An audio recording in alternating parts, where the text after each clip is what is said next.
As you may or may not realize from the rest of my channel, I'm kind of a nut when it comes to the Cypher system. Although there's no such thing as a perfect system, and I'll always tell everyone to branch out and explore as many as you can to act more like tools in your toolbox, the Cypher system, at least to me, is the ultimate multi-tool. But what if you don't want an ultra-narrative sci-fi, or modern murder mystery, or something strange? Can Cypher take place of Dungeons & Dragons and Pathfinder for good old dungeon delving? Yes it can. And far better than you think. Don't forget to give a like and subscribe so I can keep doing things like this. I have a ton of new content and projects coming up, and the more eyes on this channel, the better. I can't believe in a year I went from basically no subscribers to where I am now. Thanks you everyone, and if you want to make sure I have some coffee or brewskis while I work on this stuff, maybe drop a couple of bucks for this Canuck at my Ko-fi link below. Now, let's get into what I think are the top 5 reasons why you should be using Cypher for your dungeon delving fantasy adventure games.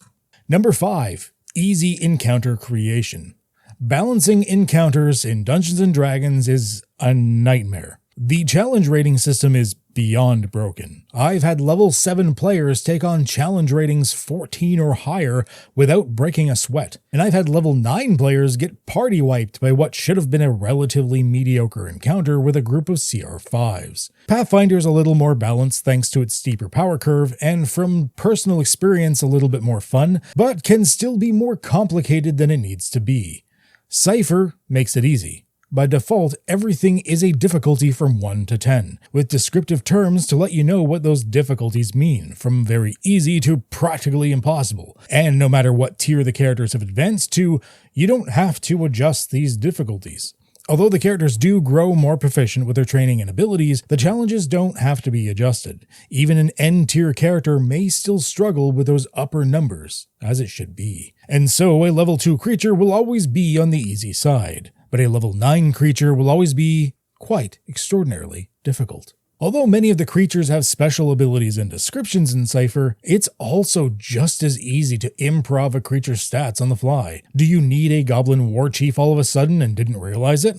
Cool, that's fine. Make him level 4. Maybe give him a point of armor because you want a little more tanky. There's suggested health per level already, so you're done. If during play you think of a cool ability for the War Chief to have, but you didn't have it on the stat block already, just use a GM intrusion, which lets you have that cool, powerful ability while the players have a risk versus reward choice so they don't feel like you're cheating by suddenly getting to do new stuff on the fly. That, and really anything, can be an NPC stat block. For example, are the ruins collapsing during a high-intensity fight with some monsters? Make that a level 5. It can either be a one-use task to overcome, or the collapsing ruins could be its own stat block, allowing the environment itself to participate in the chaos. Also, Cypher makes it easy to group creatures together, molding them into a single stat block that increases its level, damage, and health. Don't want to take 16 turns worth of goblin actions? Maybe just combine them into 4 groups of 4. 2 groups of 8, or hell, maybe even just a single group of 16. Encounter design is so easy in Cypher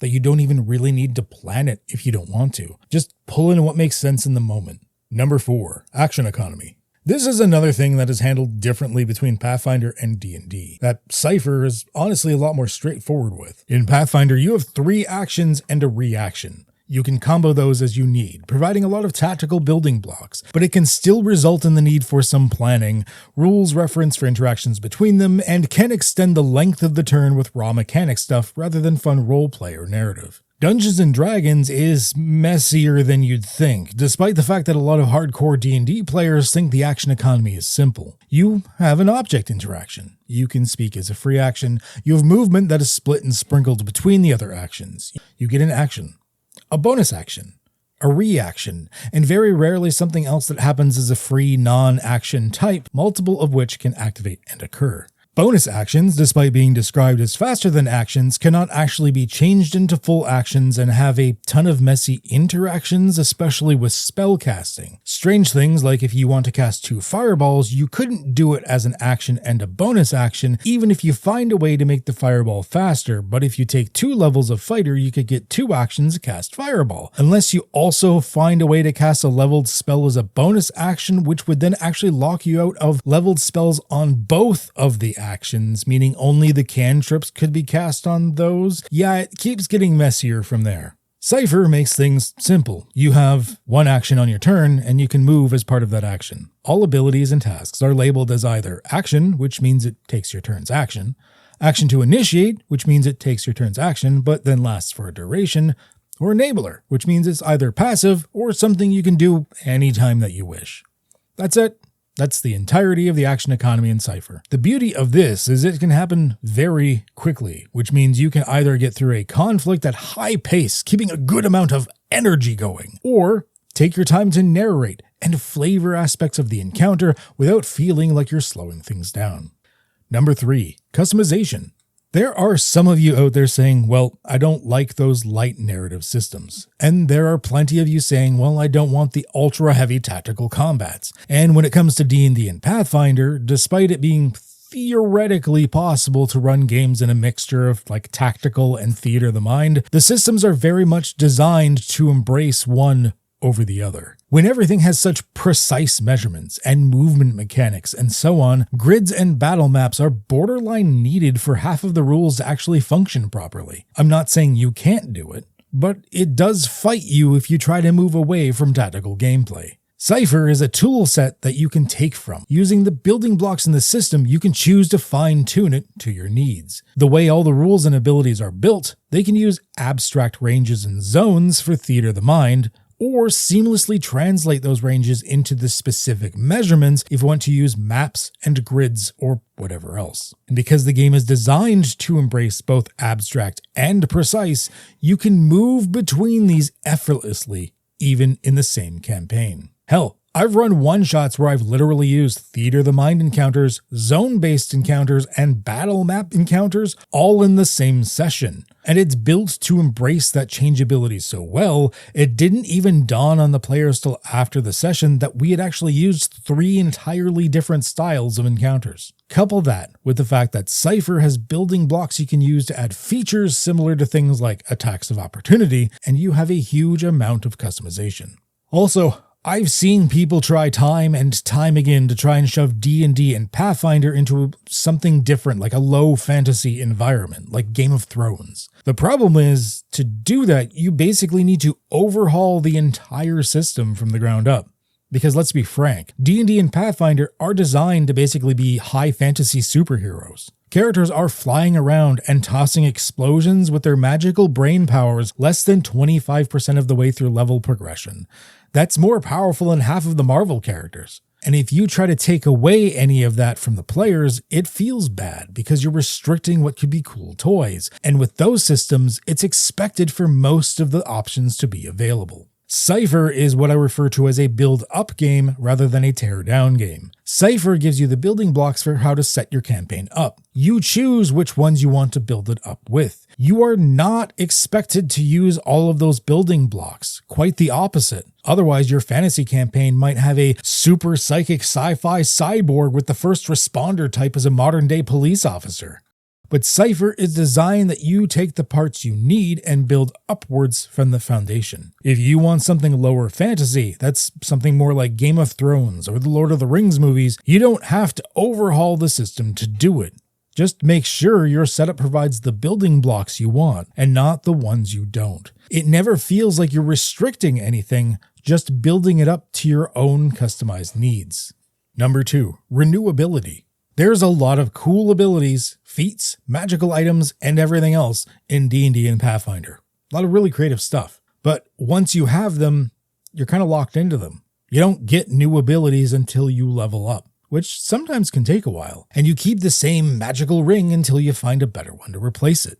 In Cypher, you do gain some permanent abilities that stick with you as your character advances, and possibly some equipment or even artifacts that can stay with you long term. However, you also have a constant rotation of new toys to play with in the form of ciphers and artifacts that have a depletion rating. Ciphers are like one-use character abilities and can come in many forms. Maybe they're a manifest cipher, like a potion, scroll, rune carving, or crystal. Or maybe they're more abstract, like a divine blessing, bit of luck, magical buff, and so on. You find and use these ciphers constantly, which means at least part of your character is always changing and fresh, while the foundation of them remains stable. Also, have you ever run into a situation in D&D or Pathfinder where you gave them a cool magical item only to realize later, maybe you shouldn't have? Or maybe you're a Monty Hall style DM and you want to give out all the cool toys to your players because you love to see their faces light up when you do. But then they have this massive arsenal you don't know how to deal with, and it may be breaking the game. Most artifacts in the Cypher system have a depletion rating. There are a few that are permanent, but many of them only last a certain amount of time. Every time you use the artifact, you need to roll its depletion. This might be a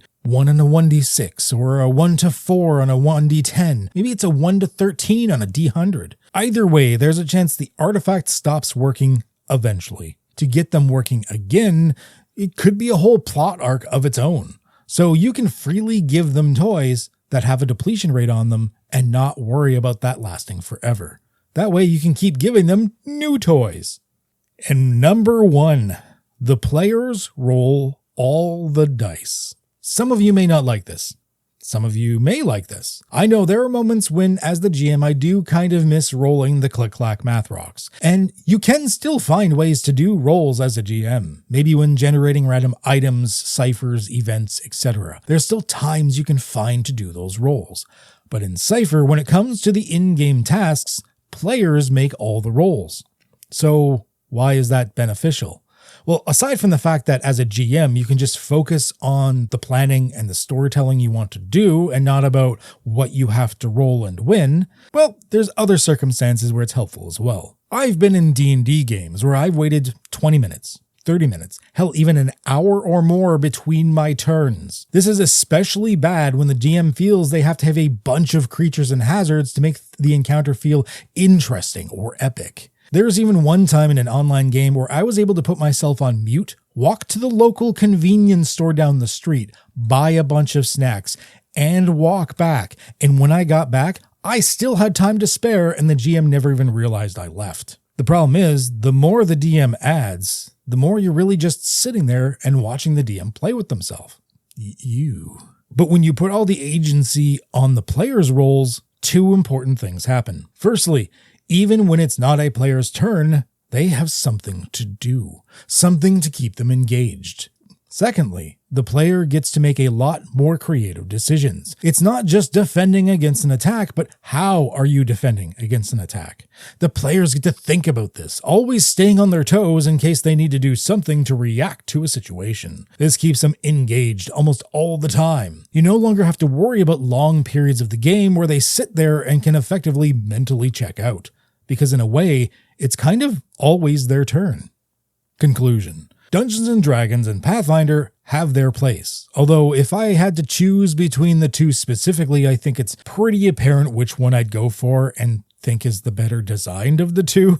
However, when I think of all the pros of the Cypher system, I cannot see a reason why I wouldn't choose Cypher over the others. It strips out so many of the cons that I've had with the bulkier systems while still giving you the dials and knobs to run it exactly how you want, without having to do a complete system overhaul or hours upon hours of planning. In Cypher, I could sit down to play with battle maps and extensive stat plots and pre-done loot tables and make it feel like a traditional RPG, and I can do this just as easy as sitting down with an open browser to the system reference document, a few dice, a pencil, and a napkin to write on. I'm not saying Cypher is perfect. Like any system, there may or may not be things you like or dislike. However, the ability to easily adjust those things to make it how you want, and the fact that the system is designed for you to adjust those things without fighting you on it, that is one of the biggest pros you could ever find in a tabletop RPG. So give it a try. Maybe you've found your next system for your fantasy adventure, or even non-fantasy adventure. You do you, boo. And as always, stay healthy, stay safe, and have a good one, eh? Another one. Another one. Another one. Another one. Another one. And another one.